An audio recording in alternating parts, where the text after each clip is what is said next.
Hey guys, today I'll be making a 2024 presidential election prediction between the incumbent President Joe Biden and Ron DeSantis, the incumbent governor of Florida. Now, Ron DeSantis on paper, I think, is a very viable candidate for the GOP if they choose not to go with Donald Trump. While on the Democratic side, it's looking clearer and clearer that Joe Biden does intend on running for re-election, like basically every single one of his predecessors, going all the way back to Calvin Coolidge in 1928. So looking at this map here, I think we're going to see some pretty similar battleground states as we did in the 2020 election. The Midwest obviously is going to be a big region of conflict, especially the states of Wisconsin, Michigan, and Pennsylvania. I'm also going to include North Carolina, Georgia, Arizona, and Nevada. It's these 7 states that are going to end up swinging the election for either the Democrats or the Republicans. So looking at polling we've seen so far for 2024, on the Republican side, we have Donald Trump miles ahead at 52%, according to the latest RCP average. However, the only other candidate with any significant share of support is Ron DeSantis, with around 20 to 30% in the polls on average. And so you see Trump there at 52%. He has a majority support of his own party. It'll probably be very difficult to defeat him. However, when we look into the past primaries, we see that the candidate that's ahead at the very beginning does not always, or most of the time, they actually do not end up winning the nomination. There was an exception in 2020 where Joe Biden was always a frontrunner, even until the very end, from the very beginning, all the way until he won. We also had Hillary Clinton in 2016, even though Bernie Sanders posed a pretty strong challenge in both of those primary races. But looking back at 2008, Barack Obama was nowhere near the top where Hillary Clinton was in terms of the Democratic nomination when the primary first began. You go back to 2000, Elizabeth Dole was seen as a frontrunner for the GOP. So looking at the 2024 spread here, I think that Ron DeSantis is in a pretty comfortable position. He has also not announced an official campaign. The only candidates we have so far are Donald Trump as well as Nikki Haley, and I believe there is one more, but not too notable. So Donald Trump, Ron DeSantis are the 2 clear frontrunners, but out of the 2, personally, if I was a Republican and wanted to win the 2024 election, I would go with Ron DeSantis. Just electorally, he is the stronger candidate. Trump and DeSantis ideologically are pretty similar, and the way they govern isn't too different either. The difference between the 2 candidates, the main difference, is that Trump has a lot more baggage. There's a lot more things to attack Trump for than to attack DeSantis for. If you look at Democratic polling, it's obviously going to be Joe Biden. Other candidates do have some share of the vote. Democrats are not that enthusiastic on Joe Biden, but if he does run as the incumbent president, he is going to get renominated. Incumbent presidents do still have a pretty significant advantage going into a presidential election in which they are up for re-election. For a very long time, nobody thought that Joe Biden was actually going to be able to defeat Donald Trump, even though he had basically the same approval rating that Joe Biden has right now. Honestly, in my opinion, I think that if COVID did not happen, and Trump didn't have such a horrible response to the pandemic, he would have definitely won re-election. So a lot of factors can affect the election in the next 2 years, but just going into any presidential race, the incumbent president always has a pretty clear advantage. That is why most incumbents do win re-election to a second term. And now looking at the polling between Donald Trump and Joe Biden, Trump is ahead by 1.8% on average, but if you look at the average between Ron DeSantis and Joe Biden, DeSantis leads by 2 points. And a few days ago, this number was even higher, and Biden actually led in the polling average before Rasmussen Reports released his poll showing Trump ahead by 7. So just based on the numbers alone, Ron DeSantis does seem to be the better candidate. And so that is why we're going to take a look at this hypothetical scenario in which the governor of Florida takes on the incumbent president. So like usual, I'm going to start off by filling in the solid states for both parties. I do believe that if DeSantis were to run, or really anyone were to run against Joe Biden, I think that they would do better than Donald Trump did in 2020. I think Joe Biden's margins in some of his safe states from last time are not going to be as solid as they were in 2020. So basically, states that are solid are going to be states that are going to vote for either candidate by over 15 points. Between 5 to 15 is likely.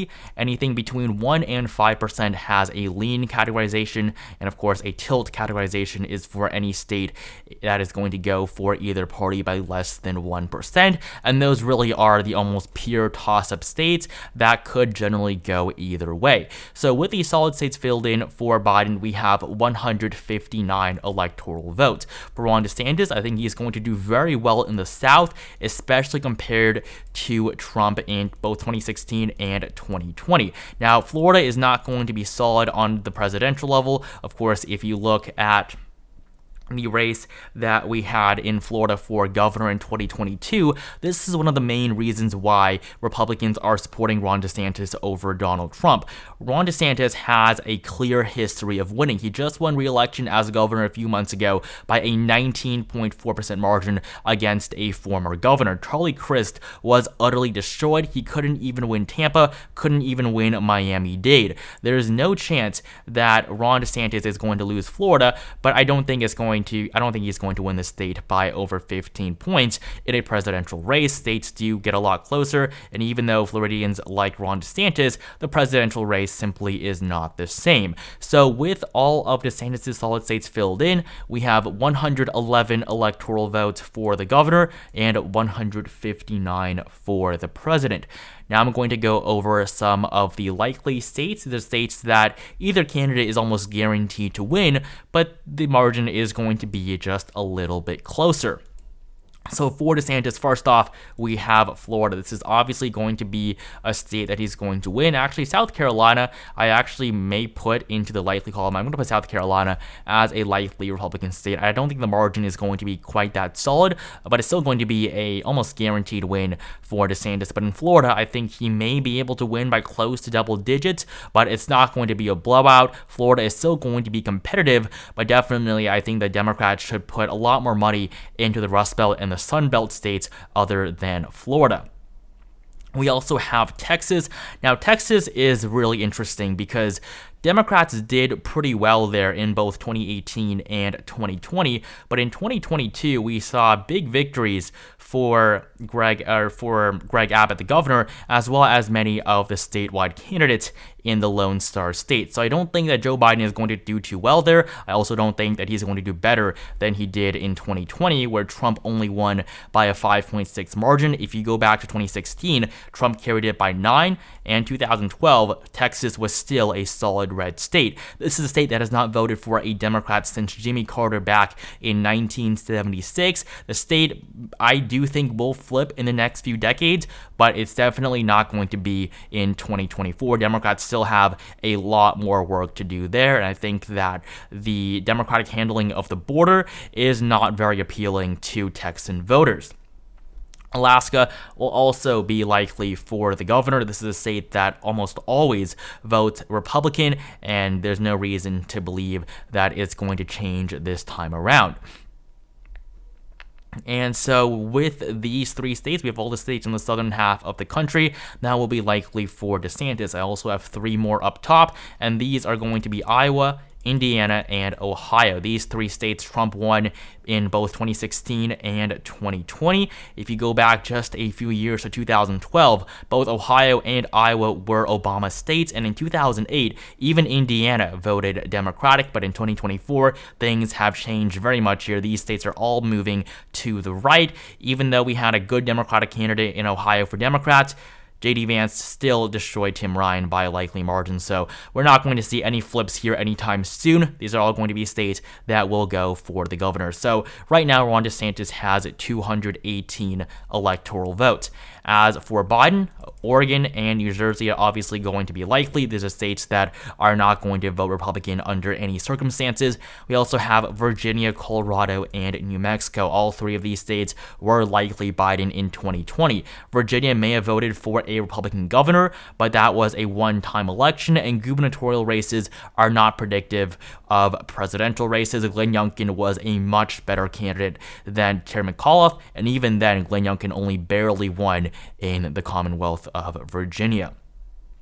So these are all of the solid and likely states filled in. We have 209 for Biden and 218 for Ron DeSantis. Now, before we get into the lean and tilt states, I do want to take a look at the favorability rating of Joe Biden among likely or registered voters. So Joe Biden's numbers, they clearly are not good. This is not where he wants to be, but this is good enough for him to win a presidential election. If 44% of voters approve of him, they are going to vote for him. And the remaining 6%, I mean, there are a lot of undecided voters, and even if some voters disapprove of Joe Biden, they may also disapprove of Ron DeSantis even more. And so what I'm saying is not that Joe Biden's numbers are good enough that he'll definitely win the election, but they are not bad to a point where it would be impossible for him to get reelected. So he definitely has a lot of work to do, but he is in a position in which a reelection bid that's successful is definitely viable.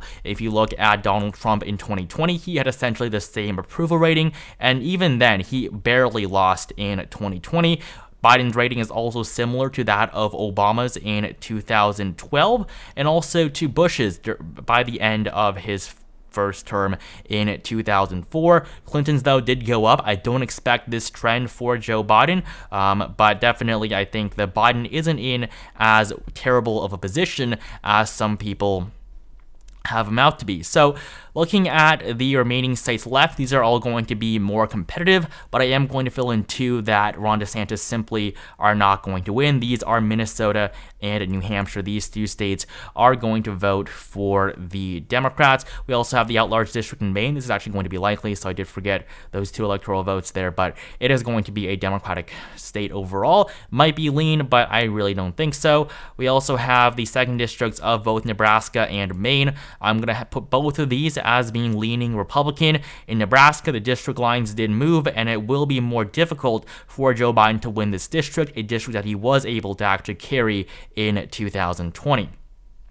And so with those states out of the way, we have the final seven, the seven that I talked about at the very beginning of this video. So starting off with Georgia, it's going to go to Ron DeSantis. I don't think this is too much of a surprise. The neighboring state to Florida, even though Joe Biden flipped Georgia in 2020, Trump was not very popular there at all. And it was also a state that Biden barely won, 0.2%, I think, against a stronger candidate like Ron DeSantis in a state that's so close to the state that he's governor of. I don't think that Joe Biden stands a chance, and Trump was even able to win North Carolina by over 1%, so I am going to give the Tar Heel state to DeSantis as well. Now coming up to the Rust Belt, Michigan is going to go for Biden. I don't think that's too surprising. It will be a state that Democrats will carry again. The state did vote for Trump in 2016, but out of the three upper Rust Belt states, it did vote for the former president by the smallest margin. It is by far the most liberal out of the three. And so we have 4 states left, and honestly, I would put all 4 of these states as being toss-ups. I think for the rest of the map, if this scenario were to occur and nothing big were to happen to Biden or DeSantis, I think these predictions are going to be pretty accurate. But in the end, it's going to depend on Pennsylvania, Wisconsin, Arizona, and Nevada, and being 2 years away, a lot could happen, and we really don't know who's going to win in these states. But as of right now, I am going to give these states to one of the 2 candidates, just so that we can fill up this map. But really, this video is made very, very early. A lot can happen. This is basically my view of how the candidates stand as of this point in the electoral cycle. So Arizona is going to go to Joe Biden by a tilt margin, according to this map, 11 electoral votes. It's much further from Florida, and Joe Biden was able to carry it in 2020. I think it's still going to be a struggle, still going to be very, very close, but Arizona is a state that's been shifting to the left for quite a while now, and I don't see DeSantis taking it back. However, I do think he will be able to flip Nevada, and it's 6 electoral votes. This state here has voted for Biden and Clinton in the last 2 elections by 2.4%, but they did just elect a Republican governor, and I don't think that Joe Biden has done enough for him to win the state a second time. Wisconsin is also going to go red. Yes, Ron Johnson didn't perform as well as he would have liked, nor did Tim Michels against Tony Evers in the gubernatorial race, but Wisconsin is still more conservative than the other two, and I don't think that Ron DeSantis is that terrible of a candidate. I think that he would be able to win back Wisconsin, however, not Pennsylvania, which for the purposes of filling in this map, I am going to give to Joe Biden, who is going to win the 270 electoral votes that he needs. So right now, my basic consensus is that an election between Joe Biden and Ron DeSantis would be very, very competitive, but if I had to choose one, I would choose Joe Biden. I think as the incumbent who is not overly unpopular, I think he stands a good chance, and I think that he will be able to have the numbers in the battleground states that he needs to win to just barely get over the finish line. So thank you guys so much for watching this video. I know this has been a very highly requested topic, Joe Biden versus Ron DeSantis as of early April 2023. Joe Biden 270, Ron DeSantis 268. Subscribe to my channel if you haven't. Like this video down below if you enjoyed it. Comment down below who you think would win in this hypothetical scenario, and I will see you guys in the next video.